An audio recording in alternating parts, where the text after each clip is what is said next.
Hi, Year 10. I hope you managed to have a nice chilled out Easter, considering these bizarre circumstances. So I just want to draw your attention to the little grid on the board. I've done some work with the department over the Easter to think about how we can deliver work to you in a more organised and less overwhelming way, less overwhelming for you having to complete all this work at home, and also less overwhelming for us as teachers, obviously trying to keep you on track. So on a Monday, Tuesday and Wednesday, you will be emailed the link to a video lesson, which I will do. There will be some work, obviously notes that you'll take during those lessons, but we don't expect you to email us any of the work you complete in the 3 video lessons. At the end of video lesson 3 each week, there will be a longer written task that I will be asking you to complete. On Thursday, rather than watch a video lesson, you will complete that work, and then when you've completed that work, you will send that work to your teacher. So it is only the work that you complete on Thursday that we want you to email to your teacher. That hopefully means that you are a little bit less stressed, but it also means that we can look at that work in much more detail and give you some proper feedback. And then Friday, you get a day off or can complete other work, because I know your teachers will be setting it for you. So today we're going to do a bit of a recap of what we've learned so far, because obviously it's been a couple of weeks and you've pretty much learned all of them in spectacles at home by yourself. So we're just going to do a little bit of a recap today rather than learn anything new. So on the screen should be the vocabulary that we have learned so far. So we have enigmatic, bombastic, callous, evasive, gallant, elitist, repent, dubious, and then capitalism and socialism. So what I want you to do is pause this video and see how many of those words can you remember the definition to. There's no point learning these words if after we've been introduced to them, they're completely flying out of our head. Okay, so pause the video, write down the words, see if you can remember the definition. Try and see if you can remember it without looking back at your notes. Okay, so let's go through what these words mean then. If you're enigmatic, you're very mysterious, you're very hard to work out. And this word obviously applies to Inspector Gould. Bombastic, if you're bombastic, you love talking and the sound of your own voice, and you say lots of things that sound really important, but actually they're really empty and really meaningless. And of course, that word links to Mr. Burling. Callous. Now, if you're very callous, you're very cold, very unfeeling, you have no interest in how your actions may negatively affect others, which definitely applies to Mrs. Burling, but you could argue applies to Sheila. Her behaviour towards Eva Smith was very callous, getting her fired, as well as Mr. Burling. His behaviour towards Eva was very callous, and even Gerald, his ending the relationship knowing that she was in love with him was very callous as well. So evasive, if you're evasive, then you're trying to hide the truth, you're trying to sort of move the conversation on and hide something, which obviously applies to Eric. He's very evasive at the start when he starts talking about a girl and then backs down and doesn't want to say. But you could also argue that Mrs. Burling is very evasive. The inspector really has to grill her and work hard to get information from her about Eva Smith. So she's quite evasive as well. Now, gallant, if you're gallant, you're very brave and chivalrous, typically describing a man's behaviour towards a woman. Now, Gerald's behaviour towards Daisy Renton or Eva Smith could be argued to be very gallant, like the wonderful fairy prince, as Sheila says. He rescues her from being essentially groped by the horrible Alderman McGarty. So his behaviour is very gallant, although you could argue it's less gallant when you then dump the girl 6 months later. So if you're elitist, then you are really superior. You believe that you're better than everyone else. You could argue that all of the Burlings have a sense of elitism, because remember, the Burling family are upper middle class and Gerald is upper class, the aristocracy. But the most elitist character so far is probably Mrs. Burling, when she says things like girls of that class and who knows why a girl like that would do anything. You could argue that she is very, very elitist in particular. but we see both Gerald and Mr. Burling have very elitist attitudes, as well as Sheila being very elitist when she basically uses her power to get Edith Smith fired. Now, if you repent, you feel guilt for something. So we see Scrooge, for example, in Christmas Carol, eventually repent his behaviour and be redeemed. What we see in an Inspector Calls so far is Sheila being the only real character that has openly repented his behaviour. Gerald is a little bit of a strange one. He sort of repents, but not very openly, certainly not as openly as Sheila, and Mr. Burling and Mrs. Burling don't repent their behaviour at all. Dubious, if your behaviour is dubious, it's very, you're very unsure, possibly trying to sort of hide something, or so someone could say something to you and you could be very dubious about it, you don't necessarily trust it. And then we have capitalism and socialism, which are sort of these opposing ideals. So capitalism is this idea of an individual owning their own wealth, which is obviously people like Mr. Burling, people like Gerald, these people that are very, very wealthy, but often capitalism comes at the expense of the poor and widens the inequality, which is something Priestley was very against. Socialism. Now, socialism is something very, very complicated, as we know. Socialism comes from, countries like Russia, for example, who were communist socialist countries. Putting aside the whole horrendous dictatorship aspect of things like socialism, the sort of socialism J.B. Priestley believed in was the socialism of social equality, getting rid of the class system, this idea of collective ownership and responsibility of resources. So for Priestley, it wasn't necessarily about having some dictator and, the sorts of restrictions on freedom that we tend to see in socialist countries. It was about the whole equality, this idea of wealth and resources being owned by the collective, of this collective sense of responsibility. So that was a very lengthy explanation, but it's very important that we know these words, we know the context, and that we can link them to the play. So moving on then. Today we're going to analyse the meaning and significance of the events in Act 1. So by the end of the lesson, you'll know the effects of Priestley's language and structural choices, how we are made to empathise with some of the characters, the context of the play and Priestley's intentions. So we're just going to do a little bit of a recap of the events of Act 1. So the play opens in the Burling's dining room. It's 1912 and the Burling family is having a meal. Sheila Burling is getting engaged to Gerald Croft. Remember, he's a member of the aristocracy.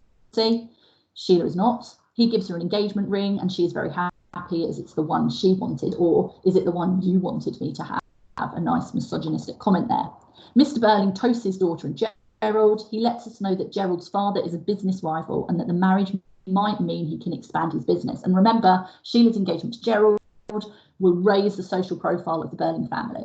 So the Burling family cannot become aristocrats only through birth or marriage. Could you be an aristocrat? So Sheila will become Lady Croft. She will become an aristocrat through marrying Gerald, which will do the Burling family a lot of good regarding their status. Mr. Burling gives a big speech where he talks about how times are good and he doesn't think there'll be a war. He talks about the Titanic being unsinkable. He basically makes himself out to appear a complete fool, pompous fool, which we know is deliberate because Mr. Burling symbolises capitalism and Priestley wants us to dislike capitalism. Gerald and Mr. Burling are talking privately and Burling says that he thinks he's going to have a knighthood. He's very proud of himself. Now, Burling's knighthood is really important because knighthood was another way of becoming upper class. He'd never have the same status as someone like Gerald, but it would still be almost a way into the club, if you like. But then, of course, there's the heavy foreshadowing, as long as we don't get into trouble and get into the police court, which is, of course, foreshadowing the inspectors arrive. Eric, Mr. Burling's son, is a little bit drunk. Mr. Burling offers Eric and Gerald some advice. They should look after themselves and their families and not worry about anyone else. It's this every man for himself attitude, the direct opposite to socialism. Suddenly interrupting this speech is a loud knock at the door and the inspector comes in. Burling does not think that there is anything to worry about, but Eric, interestingly, looks anxious. The inspector inspector says that he's here to investigate the suicide of a young woman called Eva Smith. He says that she left a diary, and that is why he is investigating the Burling family. So remember, Inspector Gould, although it's essentially Priestley, says that his evidence has come from a diary and some letters that he's discovered in Eva Smith's apartment. So Burling says that Eva Smith worked at his factory, but he sacked her because she organised a strike to improve wages. Eric says that isn't fair on the poor, but Gerald agrees with Burling. Remember the lesson we did looking at Burling's relationship with Gerald, his future son-in-law, and then Eric, and how Eric, as an example of the younger generation, has more open-minded and less capitalist views than his father. After she was sacked, Eva got a job in a shop called Millward's, which is a posh department store clothes shop. Sheila Burling came to try on dresses and saw Eva smiling in the mirror. She thought that Eva was laughing at her when she had tried something on that didn't look good on her. She complained and Eva was sacked again. So remember, Sheila used her influence. She threatened to never go there again and got Eva sacked. It was very callous and very spiteful. But she feels incredible guilt, remember. After Eva lost her job at Millward's, she changed her name to Daisy Renton. When the inspector says this, Gerald looks really shocked and upset, so Sheila knows that he knew Daisy. Sheila has realised that the inspector already knows that they are all partly to blame for Eva or Daisy's death, so she tells Gerald that he cannot hide anything. And then, of course, we have the end. So, thinking back to the start, then, of Act 1, we have those stage directions, which are really, really important. So what I want you to do is just see again, can you remember what these words mean? So you can pause the video. So we have suburban, prosperous, intimate, portentous, provincial, dandy, and assertive. So they're almost all adjectives apart from a dandy. We can see the definitions. Now remember, these stage directions are incredibly important. Any essay that you write on the characters, you're always going to want to start your wide text section of the essay with those opening stage directions, because they give us our first impressions. So moving on to first impressions then, these are the first words of 4 of the main characters. Is it possible to identify who says what based on just Priestley's character description? So we've got given us the poor Edna, that's right. I don't know really. Suddenly I felt I just had to laugh. Then it will be all right. The governor prides himself on being a good judge of port. I should jolly well think not Gerald. So identify who says those quotes and how do these quotations, the impression we get in these quotations, link to the stage direction. So again, pause the video. You might want to copy those quotations out, write who says what, and then link that to the opening stage directions. So giving us the poor Edna, that's right, is Mr. Burling. So how could we link that to the opening stage directions of Burling then? Well, Burling is very sort of pompous and very overblown. So it's this idea of his sort of status of giving us the poor Edna, you know, he's the head of the family. I don't know really, suddenly I felt I just had to laugh. That's Eric, because he's drunk. And remember, we're told that he's half shy, half assertive, not really at ease. So we can see Eric's behaviour is quite awkward. Then it'll be all right, the governor prides himself on being a good judge of port. That's Gerald. And we can see again, Gerald being the very well-bred young man and about town. He's coming across as very polite and very respectful. And then Sheila says, I should jolly well think not Gerald. Now remember, Sheila is described as a pretty girl, sort of rather pleased with life and excited. So she's basically a silly, spoiled little girl, basically. She's very immature. And we can see that reflected in her use of language here. So in the first act, we can see here in this graph or pie chart how much each character dominates what is said. So we can see here Edna barely at all, Eric a little bit, Mrs. Burling, Sheila and Gerald, mostly similar, but then look how much Mr. Burling talks here. So Burling dominates the scene, speaking 66% of the time.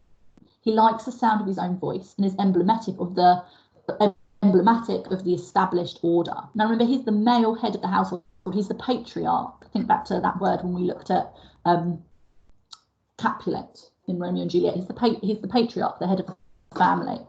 Male voices account for 82% of the speaking time in Act 1.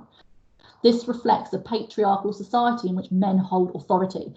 So they're really interesting statistics you may want to write down, because it tells us something about Mr. Burling's pompous, bombastic character, but it also tells us something about the misogyny and the patriarchy that the female characters would have suffered. But remember, Mrs. Burling perpetuates the misogyny. She speaks in a misogynistic way to Sheila when she tells Sheila that she just needs to get used to Gerald spending all his time at work. So this idea that a woman just had to put up with how they were treated and basically could do nothing about it. So we can see those two aspects represented here in the amount these characters dominate the conversation. The older generation takes up 76% of the speaking time. So that's really interesting as well. Remember, the older generation with Mr. and Mrs. Burling, and then the younger generation with Sheila and Eric. That is another theme of this play, and the differences in this generational divide. So again, Mr. and Mrs. Burling speak between them 76% of the time. So again, it's showing their authority, this idea of our wisdom that we are departing down. And remember, particularly to Sheila, Mr. and Mrs. Burling really talk down to her and talk to her as if she's a child rather than a grown woman in her 20s. So Burling says, we can't let these Bernard Shaws and H.G. Wellses do all the talking. We hard-headed, practical businessmen must say something sometime. And we don't guess, we've had experience and we know. Now, he says that in his big speech that he makes.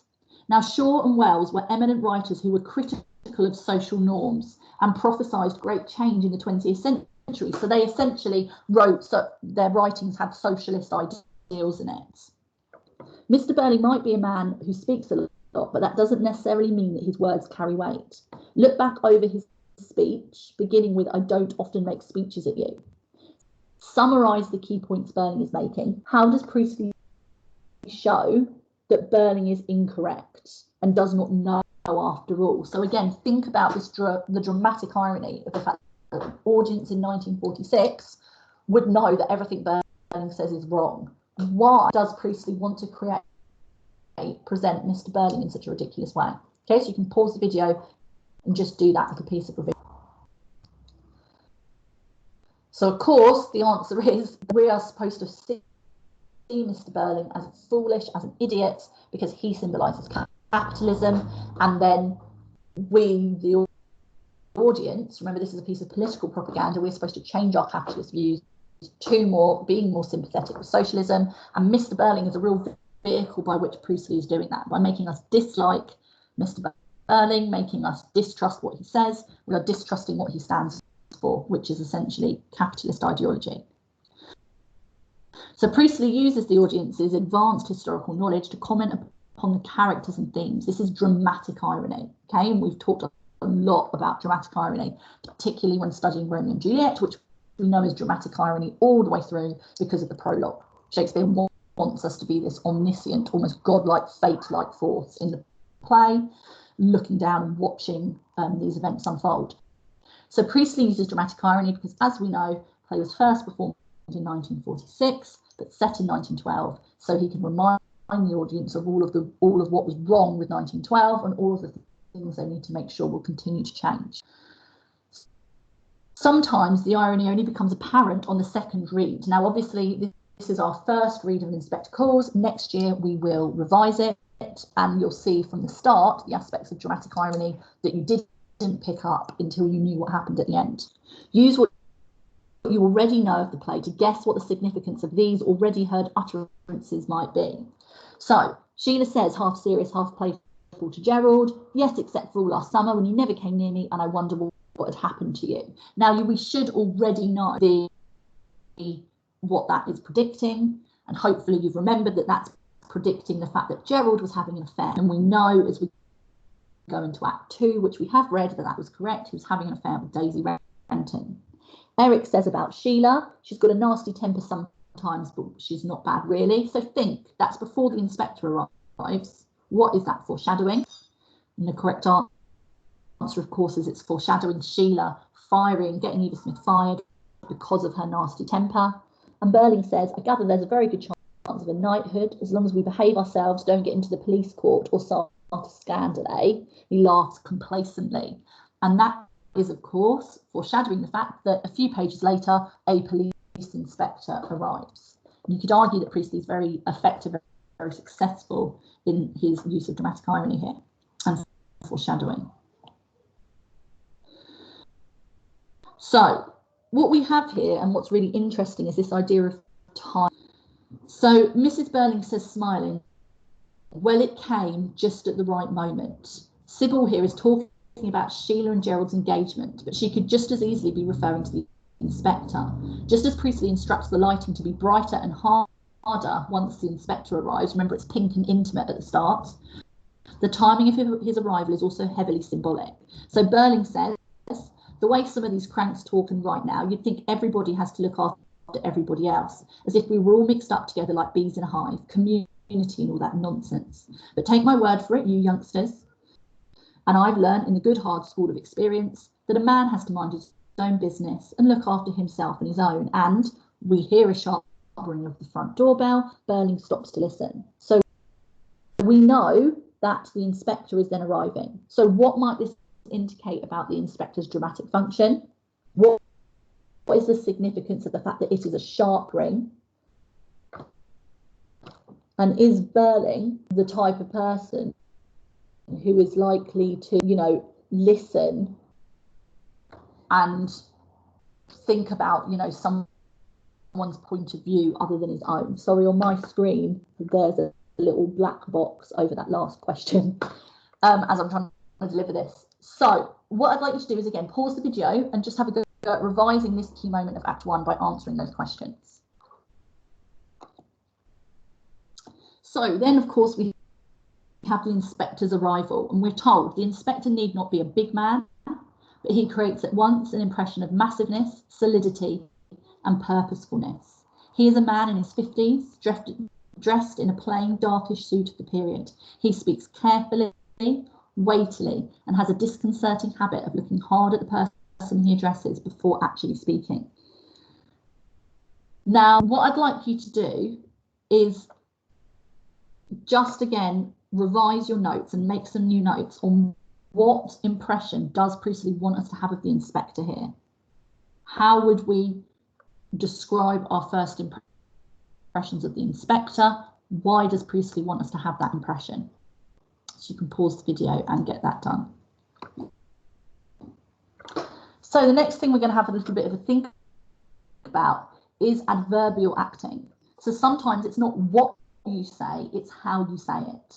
So Priestley uses stage directions liberally to indicate characters' thoughts and feelings. The stage directions reveal an implicit joust between Burling and the inspector. So an adverb, remember, is words that typically end in ly. Okay, they are describing how the characters talk, how they deliver their lines. And there's loads and loads and loads of these throughout an inspector calls. And these adverbs are really important in giving us clues as to how the characters are feeling. And we know when Burling and the inspector are talking during Mr. Burn's interview that there is like this battle, this verbal battle between them and the power that sort of fluctuates. So what impression are you given of the characters through these adverbs? So we have Eric, the inspector, and Burling. So I'd like you to read through those adverbs and just write a brief summary for Burling, the inspector, and Eric about what you're learning about each character and how they're feeling through those adverbs. So again, you can pause the PowerPoint and get that done.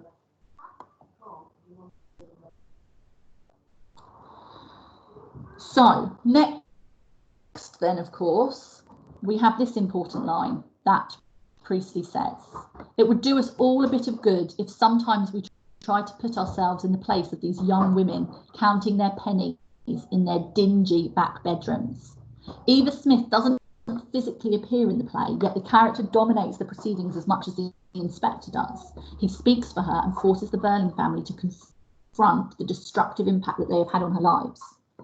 And he says to Sheila, I had an idea it might be you, from something the girl herself wrote. And remember, he gets his information from diary entry. So this is a bit of an optional activity, really, because I know that I've given you a lot to do, but it's really important to try and empathise and try and put yourself in the position of Eva Smith. So what I'd like you to do, and it can be a paragraph, you know, it doesn't have to be very long, really try and write a short diary entry from the point of view of Eva Smith, thinking about how she feels after she was sacked. So how is she feeling? Confused, angry, worried? What's her version of events? Remember, Sheila accuses her of smiling and laughing and mocking her in this dress. Is that true, or was that just Sheila's insecurities? And what are her options? What can she do next? Okay, so that this task is sort of optional, but it would probably be an interesting one to do to get you to really think about what it would be like for Eva. So what we have here is some quotations. So I just want you, for each of the questions, these quotations, think about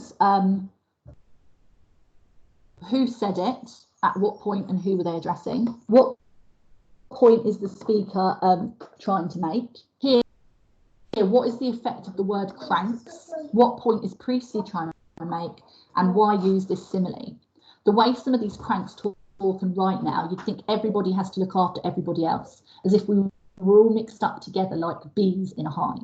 So write out that very important quotation, and then answer, make those notes based on those other boxes on this slide. So again, pause the video and you can get on with that. So here we have some key quotations, and I'm not going to read them all out because obviously there's quite a lot there. So what I'd like you to do is just, again, you don't have to copy the quotations out necessarily, but just look at these quotations and either have a think, you don't necessarily even have to write it down, try and identify and analyse what's the sort of significance of each of these quotations. So for example, Mrs. Burling says, when you're married, you'll realise that men with important work to do sometimes have to spend nearly all their time and energy on their business. You'll have to get used to that, just as I had. Now, I referenced this earlier because this is really important, because Priestley, who was an advocate of women's rights, is showing that misogyny isn't just something men can say about women. And, you know, Mrs. Burling, as a potentially member of the aristocracy before she married Mr. Burling, we know she's his social superior, has very misogynistic views. As a woman, she's been brought up to say you've just got to sort of put up with however your husband treats you. And again, Burling, you're just the kind of son-in-law I always wanted. We know that he wants to raise his social profile. He's probably very paranoid and very aware that his wife married beneath her marrying him. Probably some sort of arranged marriage. You can't imagine them marrying for love. Why is Gerald just the sort of son-in-law he always wanted? How's Mr. Burling going to benefit? Okay, so have a look through those quotations. Pause the video and either just have a think or jot down some notes. What is the significance of them? So I'm going to pause the video and I'll give you the answers in a little bit. So chapter 3, number 3, we see that he's talking about the Titanic being absolutely unsinkable. Now we know that's about making Mr. Burling appear foolish, so we distrust him and distrust his capitalist views. The inspector, number 4, after all, it's better to ask the earth than to take it, is a dig at capitalism. You know, this idea that capitalists just take everything as if it was their divine right to have it. Burling is basically then in number 5, having a go at the inspector. I've half a mind to report you. He is very angry that the inspector is treating him just like a regular person and not giving him the respect that he believes his status deserves. Sheila laughs rather hysterically. Why, you fool, he knows. Of course he knows, and I hate to think how much he knows, but we don't know yet. You'll see. So she's talking to Gerald there when he wants her to hide his involvement with Daisy Renton from the inspector.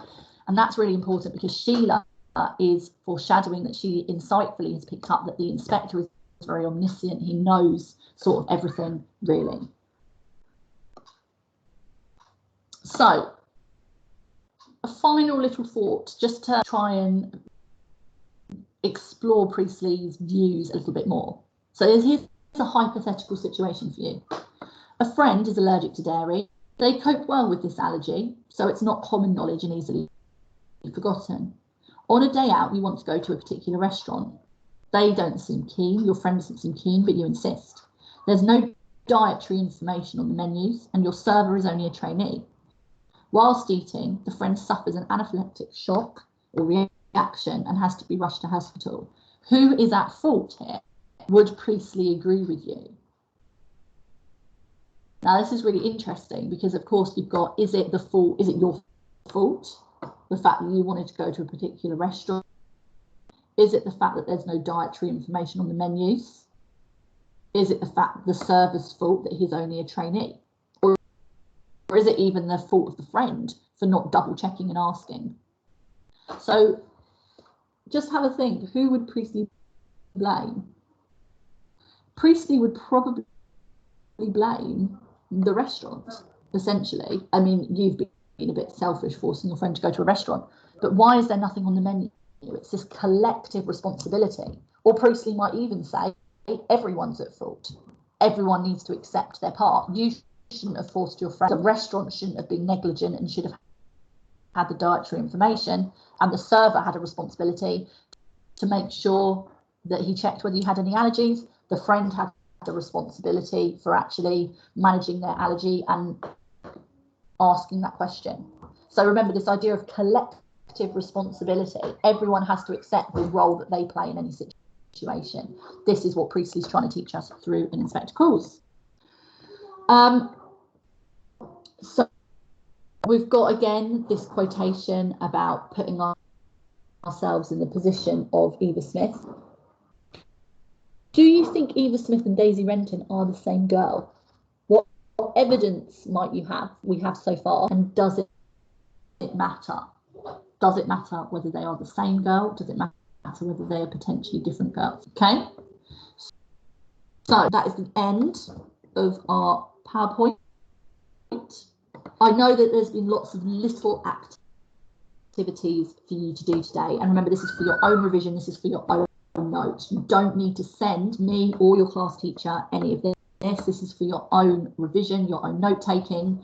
There will be another lesson tomorrow and one on Wednesday. And then on Wednesday, I will have a longer task that I will set you to complete on Thursday. And it is that task on Thursday that you will email to your class teacher for us to properly mark for you. Okay, as always, any questions, any concerns you have, anything you're confused, just let us know. Okay, goodbye for now.